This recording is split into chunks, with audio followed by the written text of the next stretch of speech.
días. ¿Cómo están? Bueno, hoy tenemos mucha información, aunque es viernes, hay mucha información. Siéntense, por favor. Está el maestro Edgar Amador, va a hacer una aclaración de las intervenciones que hizo ayer la Comisión Nacional Bancaria y de Valores de las 3 instituciones financieras. Después está Claudia Curiel, que nos va a hablar de cómo está el Parque Bicentenario, que fue recuperado, y de México Canta, cómo va el concurso de México Canta. Y después está la Procuradora Fiscal, con una información muy importante de deudas fiscales, que son la verdadera razón que está en el fondo de algunas críticas. Entonces vamos con las 3 informaciones, después contesto sus preguntas y después suave patria, como todos los viernes. Adelante, Edgar. Edgar primero. Sí. Buenos días, con su permiso, señora presidenta. Buenos días a todas, a todos. Tras las acciones del Departamento del Tesoro de los Estados Unidos sobre 3 instituciones financieras, la Secretaría de Hacienda y Crédito Público permaneció en monitoreo y consulta permanente y constante con el Banco de México, con la Comisión Nacional Bancaria y de Valores, así como con la Asociación de Bancos de México, evaluando de manera permanente las condiciones del mercado. Tras el cierre de la jornada financiera del miércoles, se constató que las líneas de financiamiento para estas 3 entidades tenían problemas. Con el fin de evitar esta situación y de manera preventiva, la Secretaría de Hacienda y Crédito Público, el Banco de México, el Instituto de Protección al Ahorro Bancario y la Comisión Nacional Bancaria de Valores decidieron llevar a cabo una intervención temporal en la administración de dichas instituciones con el fin de garantizar que no hubiera interrupciones en el sistema bancario y cuidar de manera preventiva también los ahorros de los clientes de esas instituciones. El sistema bancario mexicano no ha experimentado ninguna interrupción, opera de manera normal y se mantiene como uno de los más sólidos a nivel internacional, con índices de capitalización y liquidez superiores a los exigidos por las normas internacionales, lo que permite el funcionamiento adecuado de nuestros mercados financieros. Al respecto, el tipo de cambio se ha mantenido muy estable, en un rango entre 18.85 y 18.95, mientras que las tasas de interés en el mercado local presentaron bajas generalizadas de entre 0.01 y 0.03%, mostrando la fortaleza de los mercados financieros del país. Estas acciones de naturaleza preventiva brindan certidumbre al público ahorrador y a los inversionistas respecto de la confiabilidad de nuestro sistema financiero y bancario, por lo que la comunicación con el mercado y sus actores ha sido fundamental, con el fin de que estas instituciones funcionen de manera normal, regular y en estricto apego al marco regulatorio que les aplica. Muchas gracias. Con su permiso, presidenta.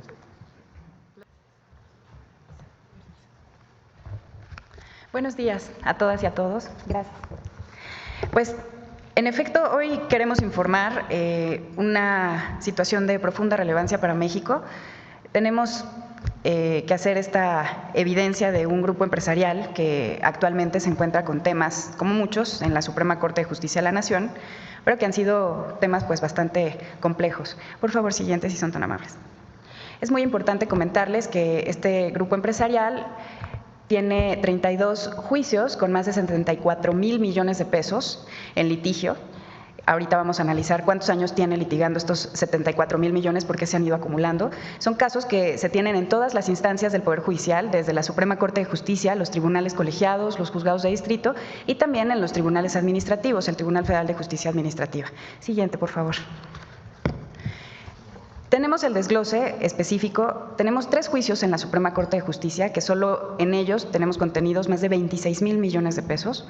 5 juicios delicados en tribunales colegiados de circuito con más de 20,000 millones de pesos y en el Tribunal Federal de Justicia Administrativa, que es la primera instancia antes de llegar a los tribunales colegiados, 11 juicios con 8,000 millones de pesos.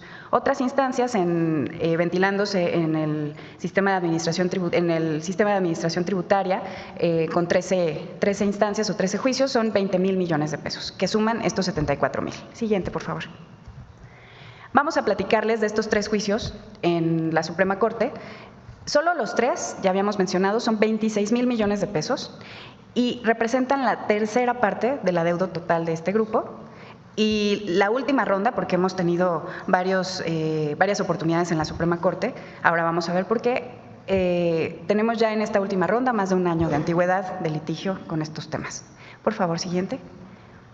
Muy bien, lo que es muy importante comentarles es que, como a todos los contribuyentes, todos tenemos garantizado por las leyes fiscales y por los procesos fiscales y procesales las garantías de audiencia y de debida defensa legal en todas las etapas que decidamos interponer en contra de determinaciones del fisco.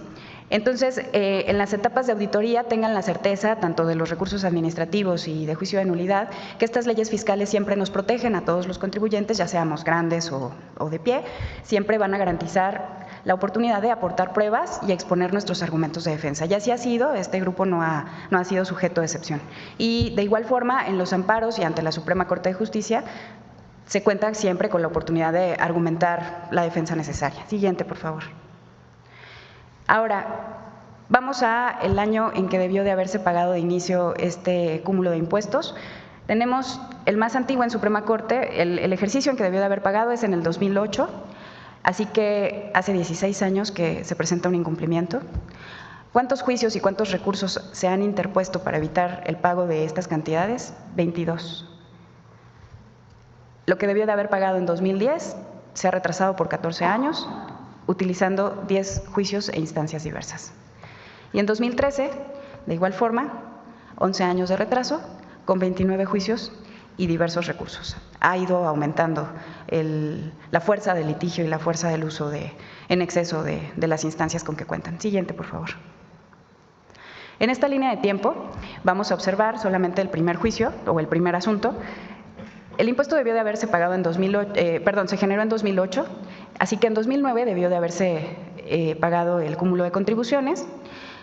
El SAT inicia la revisión para verificar que todo lo que declaró y lo que debió de haber pagado esté correcto en el 2013.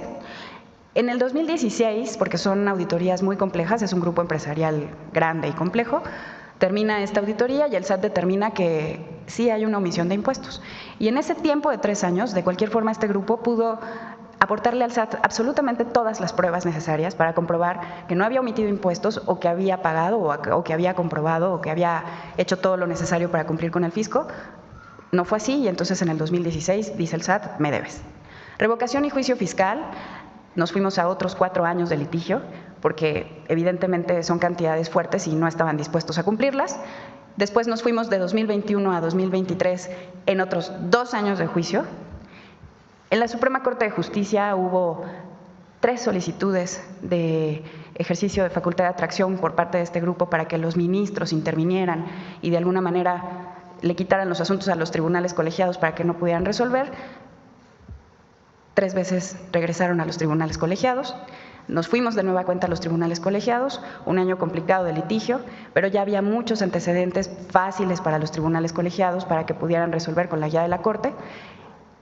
Volvieron a negarles el amparo y volvimos a subir a la Suprema Corte en la última, absolutamente última instancia. Y ahí estamos esperando a que se resuelva este tema, pero en la Corte han interpuesto 7 impedimentos y 7 recusaciones. Las 7 recusaciones son procedimientos dentro de este último amparo, alegando que los ministros tienen intereses personales en contra del grupo y que no son capaces o no serán objetivos para poderles resolver lo que no ha podido ser resuelto a su favor porque no les corresponde. Llevamos 16 años de incumplimiento. Siguiente, por favor. Evidentemente podemos concluir que el modus operandi de este grupo empresarial, pues que debe de pagar impuestos como lo hacemos todos y todas, es solicitarle a la autoridad que le revise muy bien si es verdad que tiene que pagar o no ciertas cuestiones. De todas maneras incumple durante ese proceso de revisión, interpone absolutamente todos los recursos judiciales necesarios, uno tras otro, ante todas las instancias posibles. En los casos de que advierta que un juzgador o juzgadora está por no concederle la razón, aunque haya criterios que lo obliguen a definir el tema en favor del fisco federal, entonces lo recusa o lo declara impedido. Alega intereses personales. Y, no obstante, habiendo tenido las sentencias firmes de que los jueces no están recusados, que pueden resolverle los asuntos objetivamente, interponen nuevos juicios y nuevos impedimentos y recursos para retrasar indefinidamente estas resoluciones. Siguiente, por favor. Entonces, debe quedar claro que absolutamente todos los asuntos que hoy tiene este grupo empresarial en la Suprema Corte ya tienen criterios muy establecidos por parte de la Suprema Corte en los que se justifica plenamente la legalidad del actuar de la autoridad fiscal, de los procedimientos que han seguido, ya se analizaron con exhaustividad, funcionaron legalmente, el SAT lo hizo bien, y la validez de las leyes fiscales aplicadas. Ellos saben que no tienen la razón y aún así litigan con fervor, hacen uso de la gran capacidad corporativa que tienen porque pues, son instancias en demasía y desgraciadamente sí, tenemos que aceptarlo, como vimos el año pasado en la Suprema Corte de Justicia. Estos asuntos, cuando fueron solicitados que se atrajeran, evidentemente contaron con el apoyo para retardar su resolución. Es penoso, pero hasta allá alcanza esta fuerza corporativa. Por eso agradecemos este cambio de paradigma y de política judicial. Esperamos que esto sea muy benéfico para todas y todos y tengamos jueces objetivos. Y estas tácticas, estamos seguros, no les van a seguir funcionando ni dando resultados, porque pues son recursos del erario público que deben ser destinados para todas y todos y que por 16 años se nos ha negado. Por favor, siguiente. Pues tenemos estos 74,000 millones de pesos que no hemos podido recuperar desde el Fisco Federal y que advertimos pues que ciertos juzgadores ciertamente han evadido su obligación con la justicia, con su compromiso con México y no han podido resolver estos asuntos. Pedimos una justicia pronta, imparcial y expedita y pues insistimos que tenemos que luchar contra estas prácticas que atentan en contra de la Constitución, de la justicia y del bienestar del pueblo de México y pues tenemos mucha fe y mucha confianza en nuestros nuevos juzgadores, de que nuestros nuevos ministros, de que van a resolver con objetividad, prontitud y claridad y exhortamos nuevamente a este grupo empresarial y a todos nuestros contribuyentes en que cumplamos todos con nuestras obligaciones, pero pues 74,000 millones es una gran cantidad que podría ocupar el Gobierno de México para el pueblo de México. Muchas gracias. Es cuanto.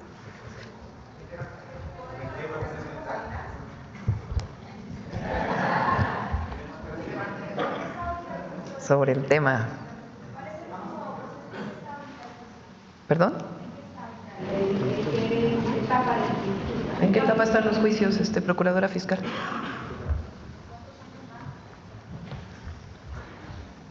Gracias. Pues los 3 juicios se encuentran ya para resolverse en pleno de la Suprema Corte, entonces tendrían que ser ya discutidos. Quedan muy poquitas sesiones en el pleno de esta integración, esperemos que si no logran resolverlos en este par de meses, pues entonces sean de los primeros juicios con que se estrene la nueva integración de la Corte. Muchas gracias.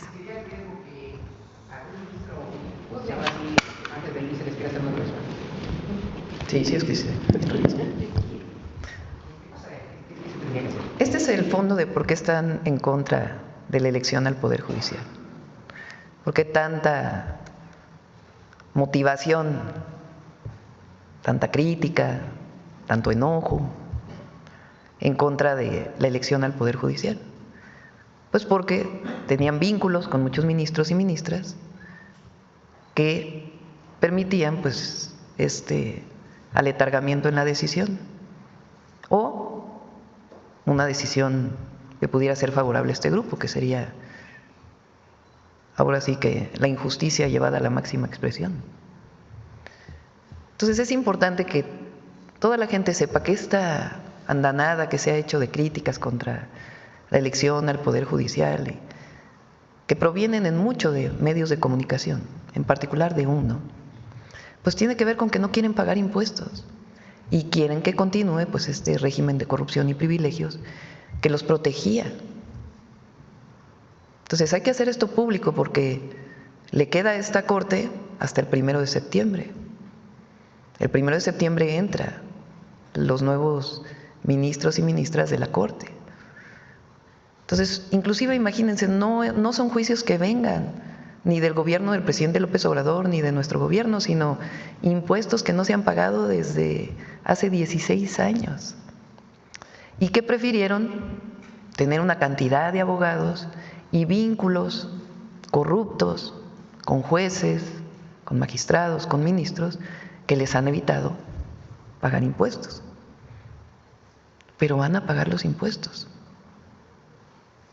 Porque no creo que la Corte de los ministros que están ahora pues se vayan a atrever hacer algo en contra del pueblo de México. Entonces es importante que se conozca, que se sepa cuántos juicios hay, 74,000 millones de pesos.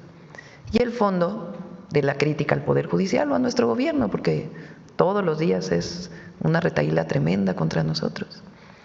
¿Qué los motiva? Pues que no quieren pagar impuestos y no quieren que haya justicia, porque hablan de Estado de Derecho, pero cuando les toca a ellos, ahí sí no. O hablan de libertad, pero cuando alguien los critica, entonces ejercen todo su poder en contra de quien no está de acuerdo con ellos. Ustedes han sufrido, muchos de ustedes, denuncias directas. Entonces, no se nos olvide cuál fue el fondo del cambio en el Poder Judicial, cuál fue el fondo de la reforma al Poder Judicial, que se acabe la corrupción y que haya justicia y que sea la justicia para todos y para todas, para el pobre, para el rico, para las mujeres, para los hombres, para la diversidad, para todos y todas. Ese es el objetivo de la reforma al Poder Judicial. Y el pueblo de México que votó por los nuevos ministros y ministras tiene que estar muy pendiente de que en efecto haya justicia en México. Muy bien, bueno, vamos a las preguntas a ver sobre este tema. Buenos días, Presidenta. Buenos días, invitados. HCTV, Javier Pérez, Noticias. Presidenta, sobre este mismo tema, precisamente se ha dado armas a la UIF, se ha dado armas o herramientas también o se le piensa, me imagino, con el nuevo sistema de justicia penal, el nuevo sistema también de justicia que precede la Suprema Corte de Justicia de la Nación. Me gustaría preguntarle a quien acaba de tomar la palabra, ¿qué se va a hacer? Sí, ¿qué se va a hacer ahora en la entrega de estos poderes a los nuevos ministros de la Suprema Corte en casos como este, que se prevé y se ha hablado de que podrían estar escondiendo archivos, documentos e incluso podrían darse a la fuga? Se hablaba precisamente que estaban blindándose, no sé qué tan real sea esto, se estaban blindando al interior de la cual conocemos hoy como la Suprema Corte de Justicia de la Nación, para que no se le hiciera absolutamente nada, ¿no? Y pues ver qué se va a hacer con estos casos, ¿no? No nada más existe el tema de los impuestos. Tiene que haber continuidad. O sea, en todos hay millones de casos en el país que tienen que tener continuidad y seguimiento. No es que lo que había antes ya no se va a proceder a su proceso jurídico. Y en particular en esto, lo que tiene la Corte, pues ahí están todos los casos. No sé si quieras comentar algo, Priscila. Gracias. Gracias.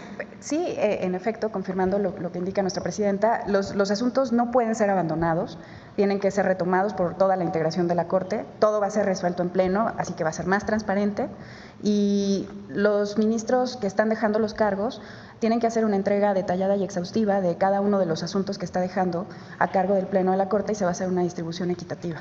Entonces, todo lo que no han podido resolver y no va a poder ser resuelto en pleno, lo van a tener que dejar en manos de nuestros nuevos ministros. ¿Se van a acabar los amparos sobre amparos sobre amparos? Sí, esa es la idea. Se tiene prospectada una ley en donde efectivamente se garanticen todas las instancias y las defensas de todos los contribuyentes y todas las defensas de todos los mexicanos y mexicanas, pero la idea es que justamente contemos con una justicia más expedita, más rápida, que no se abuse de recursos excesivos, de instancias excesivas en los que haya chicanas.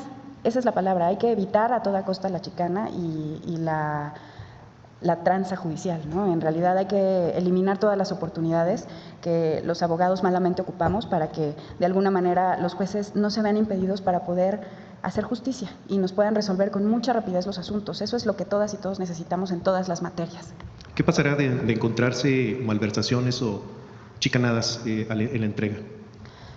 Bueno, pues las autoridades del Poder Judicial tendrán que hacer lo propio y tienen toda la facultad expedita. Todos como servidores públicos tenemos la obligación de llevar a cabo nuestra actividad de manera legal y en caso de que se encuentren ilegalidades, pues esperamos que, como todos los servidores públicos, seamos sometidos al cumplimiento debido de la ley y entonces tendrán que ser acusados ante las autoridades administrativas, pero si corresponde el ejercicio de una acción penal, pues también esperemos que sea denunciada. Se acabó el fuero.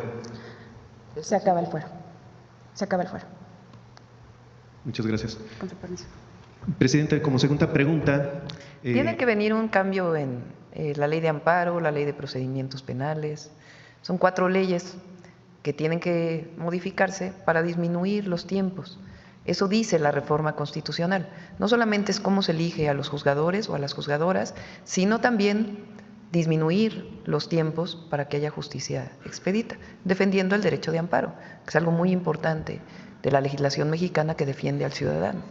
Entonces, esas leyes se están presentando al Congreso y viene un proceso de discusión para poder ser aprobadas en el periodo ordinario de septiembre, después de este periodo extraordinario. Presidenta, como segunda pregunta y derivado del nuevo sistema de justicia penal que tenemos desde el 2008, ¿verdad?, que se da después de un decreto en el 2008 precisamente, que arranca en Ciudad Juárez en el 2006 y se hace el decreto en Juárez, en Chihuahua, en 2007, 1 de enero de 2007. Ahora con la nueva Suprema Corte se busca que todo sea, como acaba de usted de enterar, rápido, expedito a la justicia para todos los ciudadanos y que sea pues de una manera los juicios como se debió haber planteado, orales, rápidos, llegar a acuerdos. Pero aquí hay un tema muy importante, Presidenta, si me permite, pues se ha renovado, se ha elegido ya a jueces, ministros, magistrados, hay incluso un ente que va a estarlos vigilando dentro del mismo sistema de justicia, pero es como cambiar a los cocineros dentro de un restaurante, dentro de una gran industria, pero no se cambia o no se ve o no sé si han visto cambiar las herramientas. En este sentido sería mi planteamiento el nuevo sistema de justicia penal acusatorio que arranca precisamente en el norte del país y que hay casos controversiales como el de Maricela Escobedo, que denuncia prácticamente en aquellos años al asesino de su hija, posteriormente le quita la vida al mismo asesino porque fue liberado cuando había estado confeso, llevó a los policías hasta donde había entrado su hija, pasando por el tema también de Israel Vallarta y llegando hasta nuestros días en los 29 entregados al gobierno de Estados Unidos, porque se preveía que fueran a ser liberados precisamente por los huecos que hay dentro del nuevo sistema de justicia penal acusatorio y que existen ahí. Ha habido dentro de las pláticas de seguridad del gabinete con gente de lo que es seguridad nacional, estas pláticas de posible cambio o reforma al sistema de justicia penal acusatorio? No, lo que queremos es acabar con la corrupción. Eso quiere el pueblo de México, no es solo un asunto del gobierno de México, porque no tiene que ver necesariamente con huecos en la legislación, sino con un procedimiento que permite la ley de amparo y otras leyes que sean pues estos largos procesos en donde se abusa de estos procedimientos. Entonces, por eso viene pues pronto ya estas leyes que, repito, siguen teniendo como base la defensa del ciudadano, que el amparo es algo fundamental en nuestro sistema judicial. El tema es que se ha abusado tremendamente de él, como este caso, 16 años sin pagar impuestos. Se han encontrado argucias y corrupción, hay que decirlo como es. ¿Cómo dijiste, Grisel? No, y luego tranza judicial. Chicanadas. Pues sí. Entonces, hay que darle el espacio a los nuevos juzgadores para que demuestren que se pueden hacer las cosas distintas y la modificación de las leyes para que los tiempos cumplan con lo que establece la Constitución. Y yo creo que todos los mexicanos y mexicanas nos vamos a sentir orgullosos de haber cambiado el Poder Judicial. En tercera pregunta, Presidenta, si me permite. Ayer, después de las declaraciones que hizo usted aquí en la mañanera de que México no es piñata de nadie, en la noche Donald Trump ofreció una conferencia de prensa y pues previendo un presupuesto que él está pidiendo allá a los congresistas de su país, habla de que pues va a levantar el muro, va a seguir construyendo el muro, va a meterle impuesto sobre impuesto a las remesas, prevé pues fortalecer lo que es lo que se conoce con la migra, 13,000 agentes más, 10,000 más para el ICE, de una forma como se podría decir como una respuesta, ¿no? No fue una respuesta, porque eso lo ha dicho que va a deportar muchas veces. 1 millón de migrantes al año, que es lo que pretende. Sí. Su opinión acerca de esto. A ver, Vicente, que está desde ayer. Gracias, Presidenta. Buenos días a todos los compañeros, compañeras, invitados. Vicente Serrano, conductor de Sin Censura TV. Presidenta, en las últimas 2 semanas hemos estado dando cobertura desde el lugar de la noticia en Sin Censura con las redadas, los operativos y las protestas. Y me gustaría preguntarle cuál es el panorama que le plantea el canciller, los consulados, los cónsules, el embajador, de lo que está ocurriendo, porque estará usted de acuerdo que esta cacería no se puede evaluar solamente con números. Hay un drama humano que tenemos que reportarlo. Si me permite algunos hallazgos en esta cobertura, por ejemplo, que en las protestas eran los mexicanos, jóvenes y no tan jóvenes, los que estaban tratando de impedir las provocaciones con la bandera mexicana, que no me encontré a gente con el viático pagado por usted para ir a manifestarse, pero sí me encontré a simpatizantes de Morena haciendo trabajo muy loable que se necesita en la comunidad, como buscar y encontrar a los familiares de estos detenidos y detenidas para llevarlos al consulado, como lo hace el Comité Coalición Juntos Seguimos Haciendo Historia de Los Ángeles, que creo que están buscando ayudar en lo que no ha podido, me imagino que porque están sobrepasados en el Consulado General de México en Los Ángeles. En las protestas también hubo situaciones de brutalidad policíaca, hay que decirlo, de elementos tanto del sheriff de Los Ángeles como de la policía de esa ciudad, que a caballo y disparando balas de goma estuvieron en varias ocasiones a punto de provocar una tragedia porque había familias mexicanas, niños y ancianos en esas protestas. Eso por un lado. Por otro, Presidenta, también hay que decir que no todo está perfecto. Por eso le pregunto cuál es el panorama que le han planteado el canciller y los cónsules. Hay casos, y yo sé que usted aquí en la primera participación que tuve en estas Mañaneras del Pueblo, me dijo que había la intención de que llegara la 4T a todos los consulados. Ya llegó la 4T a todos los consulados con este humanismo mexicano, porque hay quejas de que no necesariamente hay una empatía generalizada hacia las familias de los detenidos y detenidas. Tengo el caso, por ejemplo, del señor Ambrosio Lozano Grande, un paletero que fue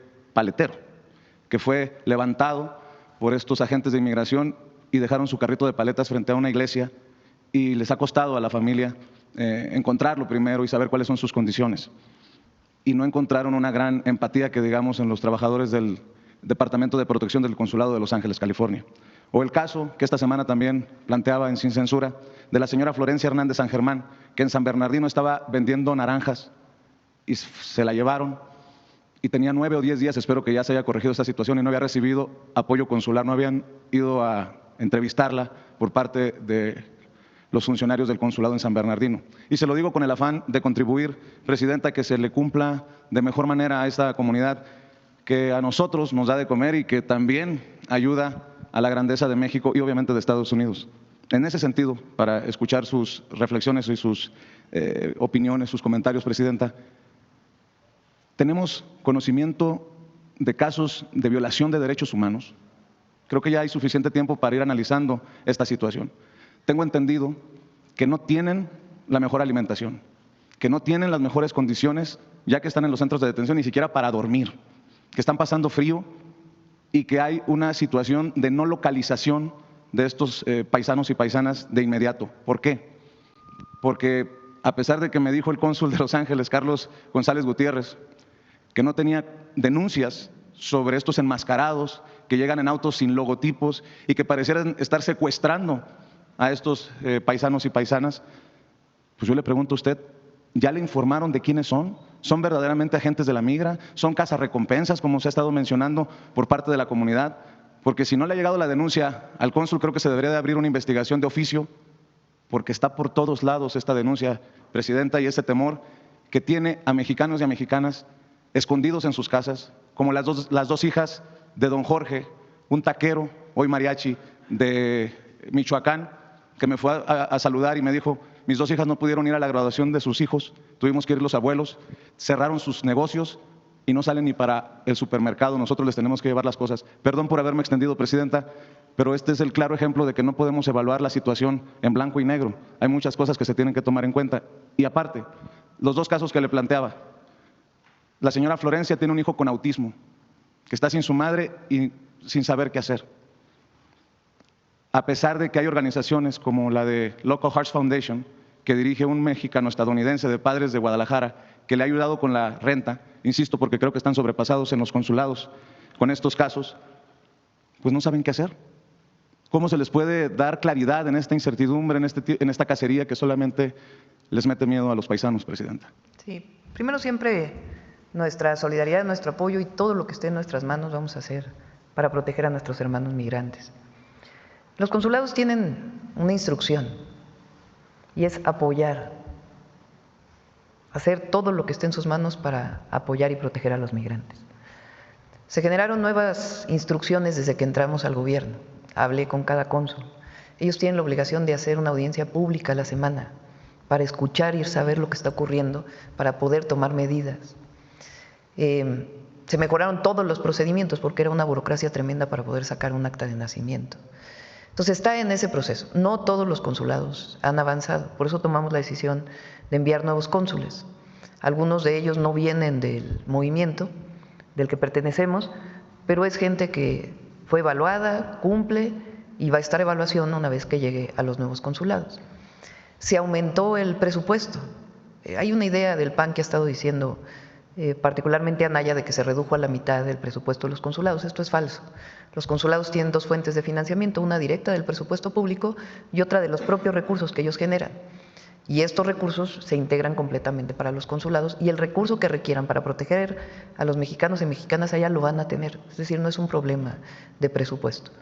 Entonces, hay un equipo de trabajo que estoy enviando a cada consulado desde el gobierno de la Agencia de Transformación Digital para ver cómo están funcionando los consulados y qué más podemos hacer.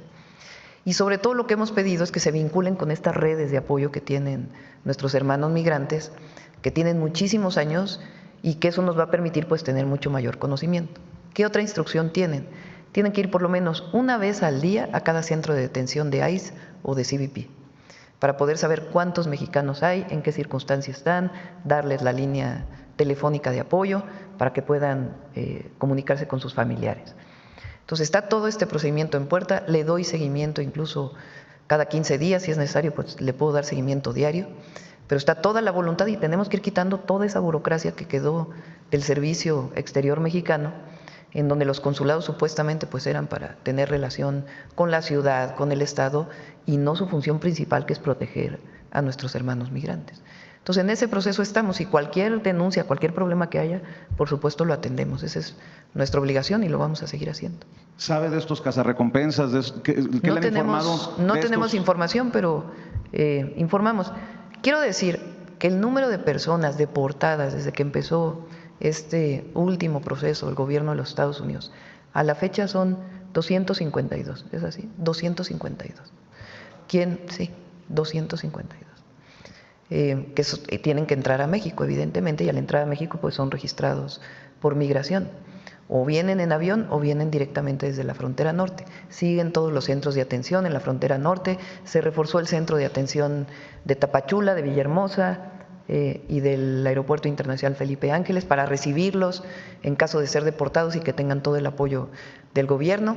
Y en particular esto que mencionas, pues voy a pedir que se investigue mucho más y que se presenten las denuncias, en todo caso en Estados Unidos, de actos que no sean legales. Me sorprende, con mucho respeto le digo, que el canciller no le haya informado, porque ya en California incluso han presentado una iniciativa de ley para prohibir que vayan enmascarados, que la autoridad tiene que mostrar el rostro. Lo revisamos. Y sobre los casos de parte nuestra nunca vamos a decir estamos haciendo, es suficiente. Si nuestros hermanos allá están solicitando más apoyo, les vamos a dar todo el apoyo que requieran. Eso de parte nuestra no va a haber, no vamos a escatimar en el apoyo a nuestros hermanos migrantes, nunca. Sobre los casos de presunta violación de derechos humanos, Presidenta. Se presentan las denuncias en Estados Unidos. ¿Ya hay casos? Hay casos, los presentamos aquí, voy a pedir al canciller que los presente. Hay casos de violación a derechos humanos y se presenta la denuncia en Estados Unidos. Ampliamos la red de abogados que apoya a los migrantes. Por cierto, ¿por qué no ponen la línea de apoyo? Ampliamos la línea de apoyo, se generó un esquema para que los teléfonos de los consulados donde a veces habla la gente tengan línea directa con esta línea que está 24/7 trabajando para que puedan tener toda la información, tanto de qué hacen, en qué momento, como si requieren apoyo, que de inmediato el consulado los vaya a apoyar. Arriesgándome a una amonestación por tomarme este tiempo, Presidenta, ¿podría hacer un llamado empático a los trabajadores de los consulados? Se lo menciono porque hay una situación de incertidumbre, de miedo de los familiares de quienes son detenidos. Lo menos que esperarían es que cuando lleguen al consulado no sean recibidos con los brazos abiertos por sus representantes. Así debe ser, así debe ser. Todos los cónsules lo primero que tienen que tener es amor al pueblo. No es ni siquiera un asunto de empatía, no es la palabra empatía, es amor. Es amor por nuestros connacionales, por nuestros hermanos migrantes, y tienen que hacer todo lo que esté en sus manos, de corazón, legal, y todo lo que se requiera para poder apoyar a nuestros hermanos allá. ¿Me permite otro planteamiento, presidente? Ándale ya para cerrar. Ya que mencionaba lo insultante del caso de Grupo Salinas, del que forma parte TV Azteca, desde donde dicen que hay una dictadura, desde donde mienten sobre los libros comunistas, desde donde gritan no le hagan caso a Gatell en su momento, desde donde están abiertamente en contra del segundo piso de la Cuarta Transformación, y entendiendo el de la otra televisora que tuvo que dejar la dirección del Consejo Editorial por una investigación de posible corrupción, Emilio Azcarra Gallán. Presidenta, ¿no es momento de replantearse cómo se distribuyen o cómo se realiza la política de publicidad oficial? Se lo pregunto porque este es un tema, por congruencia se lo menciono, y en este momento que está hablando de lo insultante del caso de Grupo Salinas, yo se lo planteaba al presidente Andrés Manuel López Obrador en su momento, me dijo esto ya se tendría que plantearse a la presidenta, porque si hay un caso tan insultante de no pago de impuestos, salvo que usted me diga otra cosa, estas empresas siguen recibiendo cientos de millones, no sé si miles, cientos de millones de pesos de publicidad oficial, que es dinero de todos los mexicanos y mexicanas. ¿Mande? TV Azteca no recibe. TV Azteca no recibe publicidad oficial. No. Pues también por eso están tan enojados. Están muy enojados. ¿Desde cuándo, Ya presidente? desde el año pasado con el presidente López Obrador, y nosotros no. Porque las últimas tablas que nosotros revisamos es que Azteca y Televisa seguían recibiendo. Televisa recibe con muchos otros medios que están aquí presentes. TV Azteca no. ¿Por qué? Pues porque debe impuestos. Pues ¿cómo le vamos a pagar nosotros a quien le debe impuestos al erario? En el otro caso pagan sus impuestos. Ahora, porque eso es lo importante. Nos dicen que nosotros censuramos, que no hay democracia, que no hay libertades. ¿Cómo si están hablando todo el día en contra nuestra? Todo el día, incluso con mentiras. Por eso decimos, no queremos ser nosotros, que sean los jueces, pero un poder judicial que realmente le sirva al pueblo, porque este no es un asunto ni de la presidenta ni del gobierno de México, es un asunto del pueblo. ¿Por qué esos 74,000 millones de pesos son de la presidenta? No.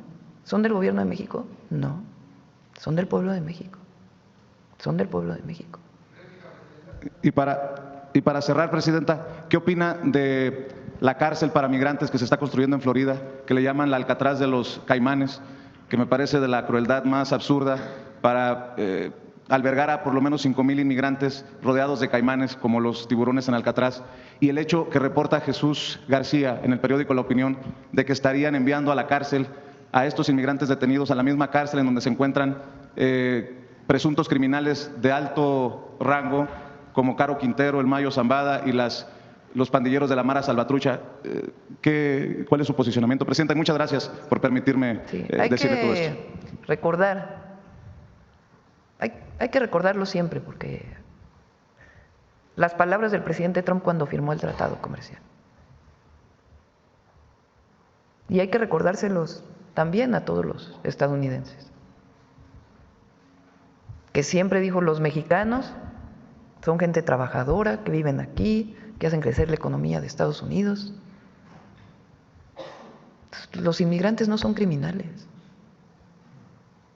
Si hay una persona que cometió un delito, que se le sancione, como en cualquier país del mundo.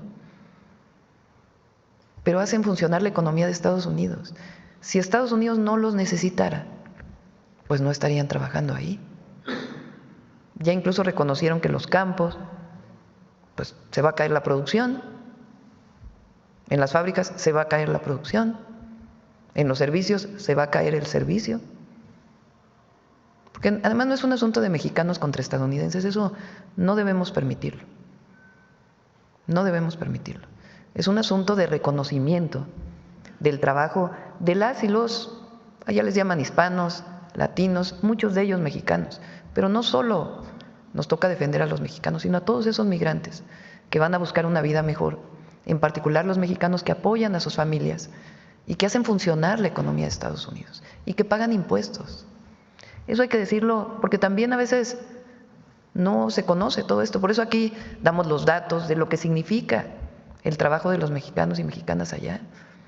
Son billones de dólares que pagan en impuestos y que permiten el crecimiento de la economía de Estados Unidos. Ayer dijo el embajador de Estados Unidos en México, somos familia. Me quedo con esas palabras.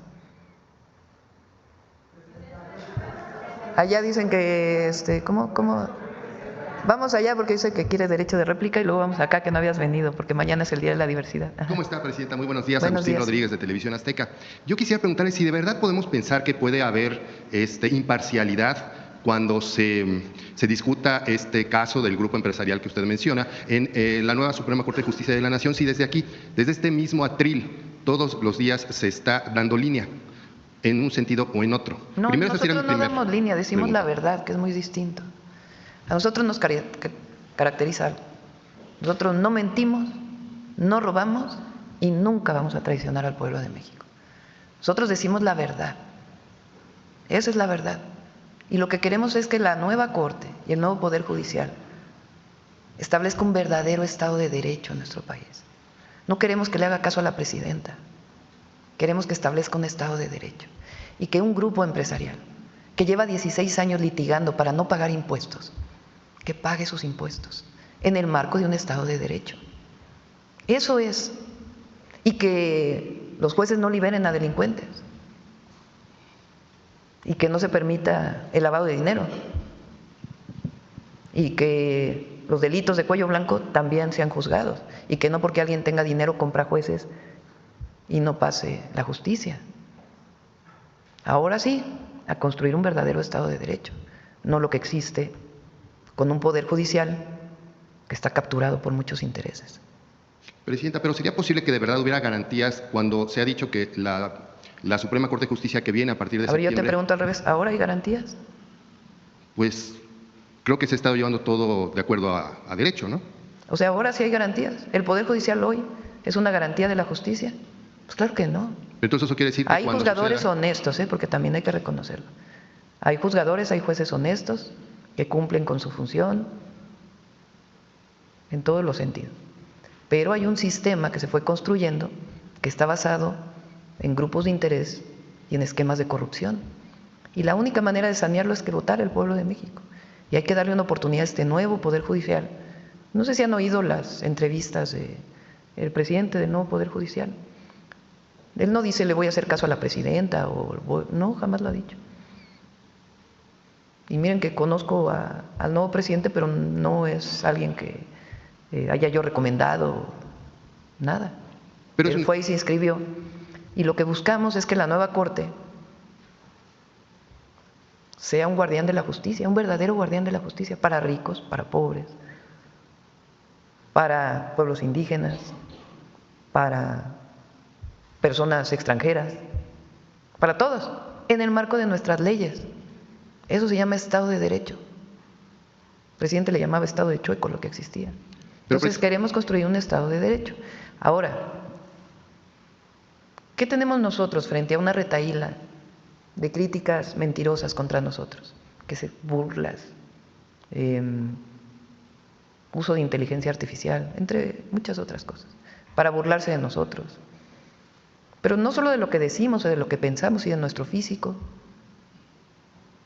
de nuestra historia. ¿Qué tenemos frente a eso? Se llama derecho de réplica. Derecho de réplica, como el que tú tienes en este momento posibilidad de hacer. Muchas gracias, presidente. se lo Ahora, agradezco. un ciudadano, ¿cómo tiene derecho de réplica? Es la nueva ley, el derecho de las audiencias, que nunca ha sido reconocido y que por primera vez va a ser reconocido con toda su amplitud. Presidenta, pero todos sabemos que hay ministros, que llegarán a ser ministros, que abiertamente tienen una preferencia por la Cuarta Transformación. Siendo esto así, ¿qué garantía tiene ya no un grupo empresarial, ya el ciudadano Son de a pie, ciudadanos. que de verdad Son lo respeten? ciudadanos. El que hayan participado en un partido político o no, son ciudadanos. ¿O a poco los ministros que están ahí no? Pues que no se reunieron con Alito a finales del año pasado, en lo oscurito, reconocido por ellos. Entonces, lo que queremos es que haya Estado de Derecho, que haya un verdadero sistema de justicia independientemente de con quién hayas militado, pero que no haya vínculos de intereses que no permiten que el pueblo reciba lo que debe recibir por el pago de impuestos, porque todos pagamos impuestos, todos, pero hay alguien que no quiere pagar, aprovechando los resquicios de un sistema. Presidenta, se comenta mucho que esto se hace por el bien del pueblo, pero realmente hay personas que pueden ser vulneradas precisamente por esta Pero para eso hay preferencia. leyes, para que no se vulnere. ¿Qué a poco ahora no es vulnerable? Lo que queremos es que se acabe la injusticia. Es una demanda histórica. Entonces, el nuevo Poder Judicial tiene un reto enorme, pero tiene que cumplirle al pueblo y que haya justicia. Eso es lo que queremos. Vamos a tener un país mejor. Gracias. Presidenta, buenos días. Me Ay, llamo Reina, acabas de preguntar hace la semana pasada y la antepasada. No venía hace rato. ¿Cuándo? Sería bueno saber eso porque… Pero Adelante. bueno, Presidenta, buenos días. Meme Yamel de Da Mexico News. Primero, sobre todo el tema bancario, si saben si hay algún tipo de bloqueo de transferencias internacionales, porque, por ejemplo, la comunidad de creadores de YouTube México, que genera más de 300,000 millones de dólares, está denunciando que sus pagos están retrasados y es una transferencia internacional. Entonces, saber si tienen información si las transferencias internacionales que vienen de Estados Unidos hacia México podrían verse afectadas con estas decisiones. No, solo en estos bancos. En estos dos bancos y en esta casa de bolsa fue justamente la sanción administrativa que emitió el Departamento del Tesoro. Pero no hay ningún problema. ¿Quieres contestar? Efectivamente, como lo menciona la presidenta, el sistema de pagos, el sistema de transferencia, todo funciona de manera absolutamente normal. Incluso en estos bancos la operación es absolutamente normal. ¿Consideran justas estas medidas pensando que, por ejemplo, bancos estadounidenses que sí han confesado que tienen nexos con lavado de dinero en años pasados, pues solamente han recibido regaños o multas por parte del gobierno de Estados Unidos? Pues es parte de lo que hemos estado planteando. Lo planteamos públicamente y lo planteamos en las mesas en donde hemos estado. Hay esta idea de que el problema del narcotráfico es un asunto de México. Entonces, claro que nosotros tenemos que atender lo que nos corresponde. Y lo estamos haciendo. Pero el asunto es que en Estados Unidos está la mayor demanda de estupefacientes, que por cierto no solo se debe atender con medidas de seguridad, sino también atendiendo a los jóvenes y a las personas que tienen adicciones y evitar que haya más personas que se acerquen a las drogas. Pero del otro lado se vende la droga. O sea, el fentanilo, ¿dónde se vende? Pues en Estados Unidos, en las ciudades de Estados Unidos. ¿Quién lo comercia? ¿A dónde va ese dinero? Eso es algo que ellos están obligados a investigar, necesariamente. Por eso nosotros siempre hemos hablado de reciprocidad, de colaboración, de coordinación. Y a nosotros, no negamos, nos corresponden muchas tareas que tienen que ver principalmente con la construcción de la paz en nuestro país.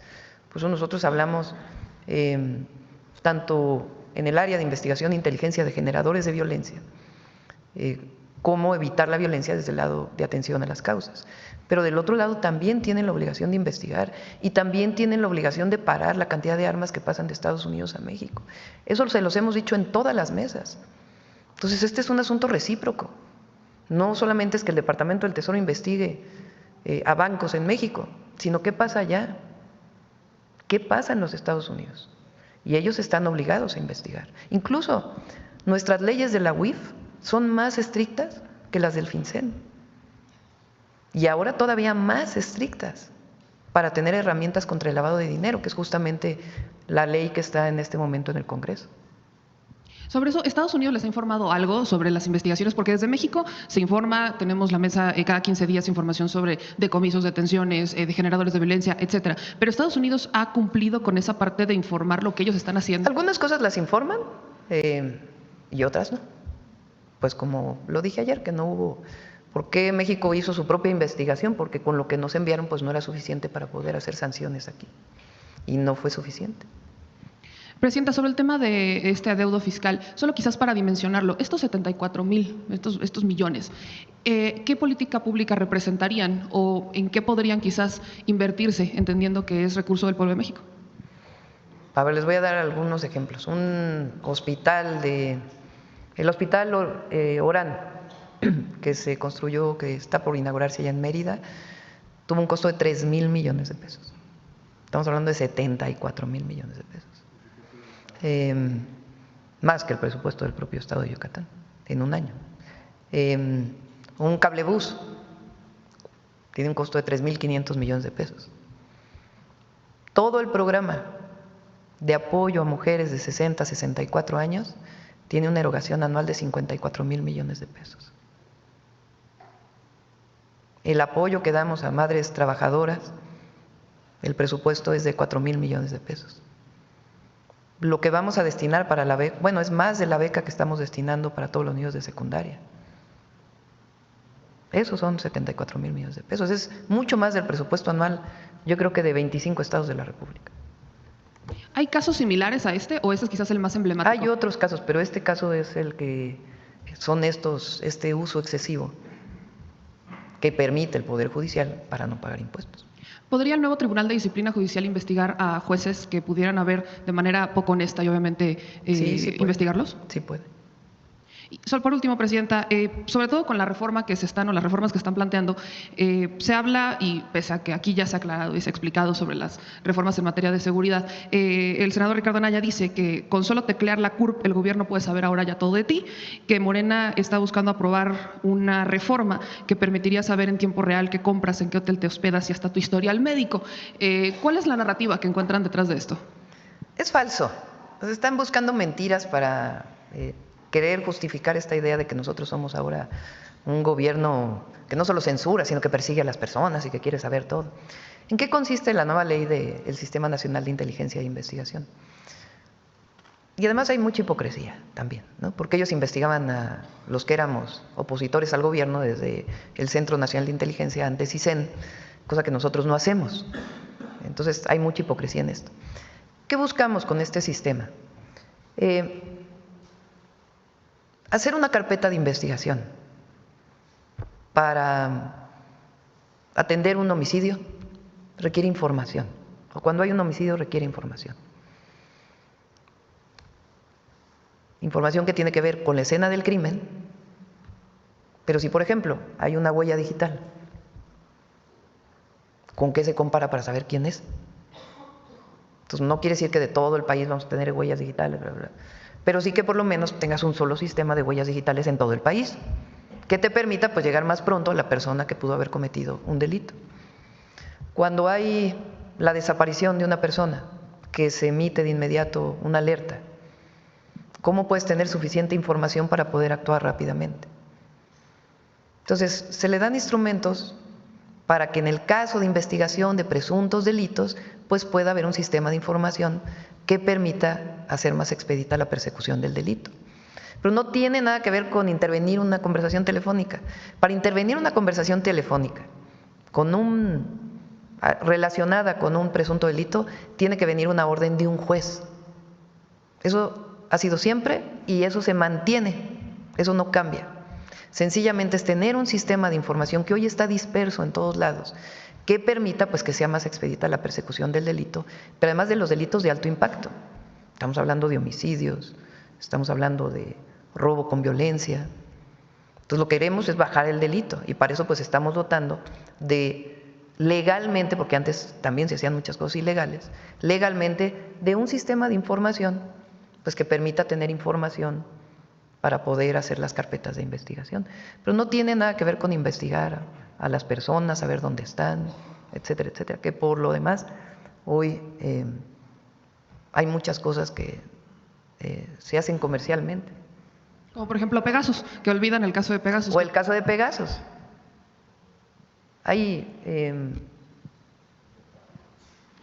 Desde que estaba la Federal de Seguridad, pues había investigación a los opositores. Después se fue perfeccionando con todos los instrumentos. Inclusive compraron en particular una herramienta para espiar a la oposición. Nosotros no espiamos a nadie, pero sí queremos que baje la delincuencia en el país, que bajen los delitos. Entonces estamos dotando pues de instrumentos para que bajen los delitos. Bueno, ya creo que son 9:21. Vamos a... No, la semana que entra vamos a informar sobre eso. Sí. A ver aquí, el último. ¿Cuál, perdón?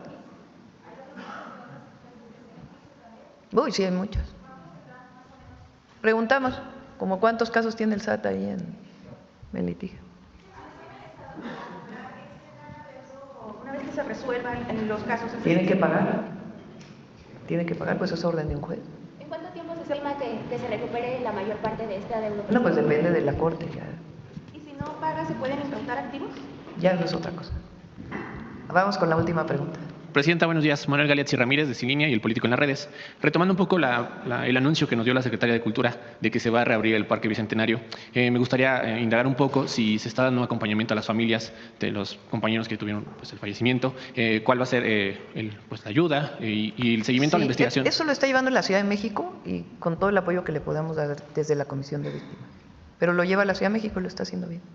Ok, y también con respecto a las empresas señaladas mexicanas, quisiera preguntarles si va a haber un documento o una petición especial para poder que se denuncie o se dé aviso de qué instituciones financieras en Estados Unidos también han permitido pues que estos dinero o lavado de dinero se realicen. Pues es que nosotros no podemos investigar.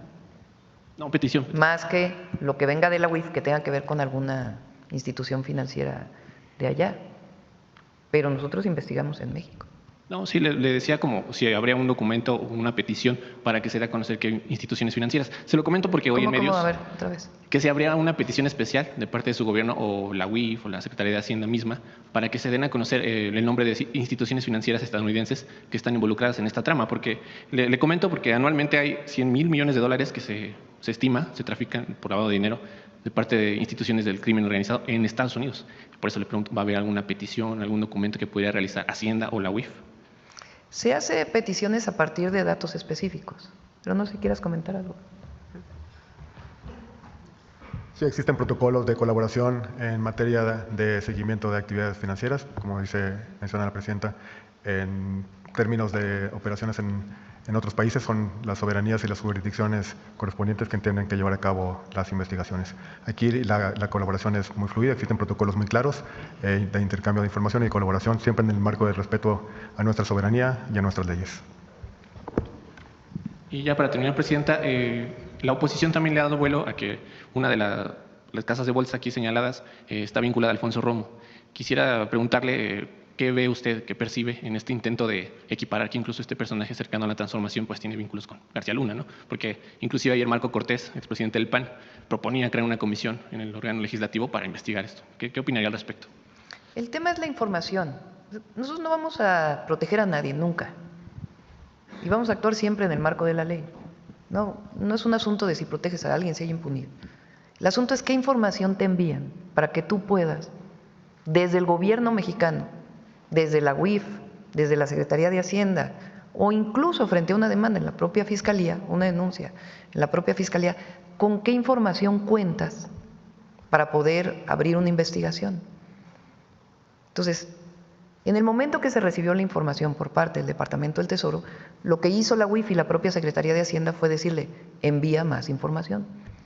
De todas maneras, hicieron una investigación con la Comisión Nacional Bancaria de Valores y encontraron que había faltas administrativas y se procede en el marco de nuestras leyes.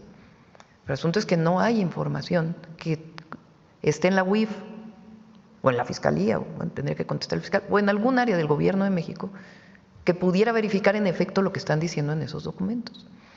Entonces, ¿qué intención hay? Pues eso lo tiene que contestar quien hizo la denuncia, o que todo el mundo lo analice. Nosotros lo que nos corresponde. Pediría que se profundicen sobre los señalamientos que están haciendo, porque lo hemos hecho todo el tiempo y lo hacen a través de los mecanismos de coordinación y cooperación que hay. Se hace todo el tiempo, todo el tiempo. ¿Y alguna petición directa a Alfonso Romo para que aclarara estos señalamientos? No, pues, él puede aclarar lo que él quiera. A nosotros nos corresponde el gobierno y a cada quien le corresponde su parte. Gracias, presidenta. Sí. Cerramos. Vamos.